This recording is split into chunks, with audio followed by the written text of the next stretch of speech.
A relação com os nossos pais muitas vezes é a origem das nossas projeções. A forma como nos relacionamos com os nossos pais estabelece a forma como olhamos para este mundo material exterior. Se eu resisto ao controle dos meus pais, também posso, de forma muito natural, resistir à autoridade. Resistir a ser controlado por outras pessoas, mas ao mesmo tempo, dentro de mim, talvez eu também queira muito controlar as coisas, porque I become what I resist. Eu torno-me aquilo a que resisto. Por um lado, julgo o controlo dos meus pais, mas por outro lado, esse também é o padrão que me é mais familiar. Por isso, nos momentos importantes, muitas vezes eu acabo por me tornar na característica a que mais resisto. Por exemplo, se eu resisto à frieza dos meus pais, posso procurar constantemente uma relação íntima muito acolhedora, muito calorosa, mas ao mesmo tempo também tenho muito medo de me magoar. No momento em que sou ferido, posso tornar-me de repente muito frio e continuar a fugir. Por isso, todas as feridas relacionadas com os nossos pais que ainda não foram curadas serão projetadas no mundo exterior, transformam-se em críticas ao nosso parceiro, em críticas aos nossos amigos, em críticas aos nossos colegas e também se transformam na nossa projeção sobre este mundo. Por isso, vale muito a pena perguntarmos a nós mesmos: quando eu era criança, como é que os meus pais olhavam para mim? Ou então, como é que eu vivi a minha infância? Essas experiências muitas vezes moldaram as minhas crenças sobre o mundo e também moldaram as minhas crenças sobre mim mesmo. Será que sou digno de ser amado? Será que este mundo é seguro? Toda a dor que ainda não foi transformada vai tornar-se a minha sombra quando eu crescer. Pode transformar-se em culpa dirigida ao meu parceiro, em insatisfação com o mundo, em ataques ao meu chefe e até em controle sobre os meus próprios filhos. Muitas pessoas que foram negligenciadas na infância, quando crescem, muitas vezes acabam por reclamar dos outros sem saber por quê. No fundo do coração, sentem sempre: tu não te importas verdadeiramente comigo, tu não me amas verdadeiramente. Quando o parceiro não é suficientemente atento, quando o colega não compreende o suficiente, quando o superior não se importa o suficiente, a nossa reação pode tornar-se excessivamente intensa.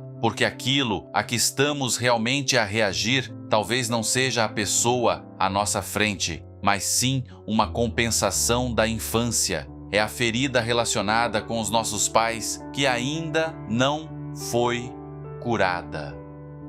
Por isso, vale muito a pena permitirmos-nos relaxar, sentar o corpo direito, fechar os olhos, respirar profundamente, porque pensamos que aquilo a que estamos a resistir talvez seja o parceiro, talvez seja o filho, talvez seja o chefe, talvez seja o superior ou talvez seja o subordinado, mas na verdade talvez isso seja apenas uma continuação da nossa relação com os nossos pais. É aquela criança interior ferida que ainda não foi vista. É aquela criança que deseja profundamente ser reconhecida, ser aceite, ser abraçada. É aquela criança que se sente muito só, muito esquecida. E essa criança somos nós. Então, podemos começar a criticar os outros, a gozar com os outros, a evitar os outros. Usamos estas formas para esconder a nossa fragilidade interior. Também podemos, através do julgamento dos outros, fazer com que os outros pareçam um pouco inferiores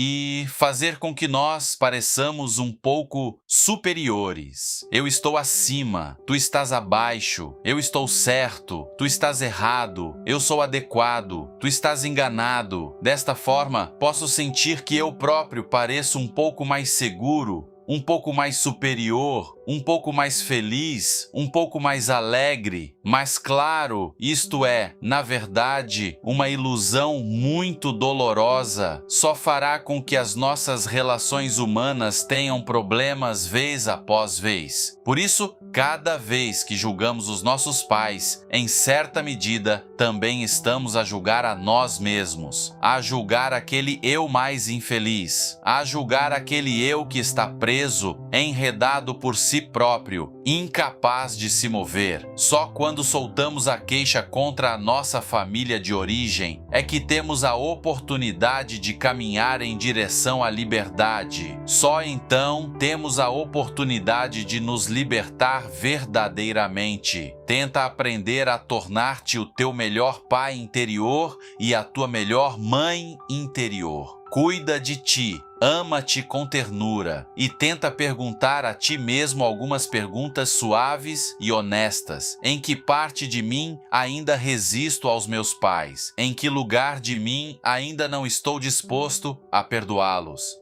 Ainda não estou disposto a deixá-los em paz?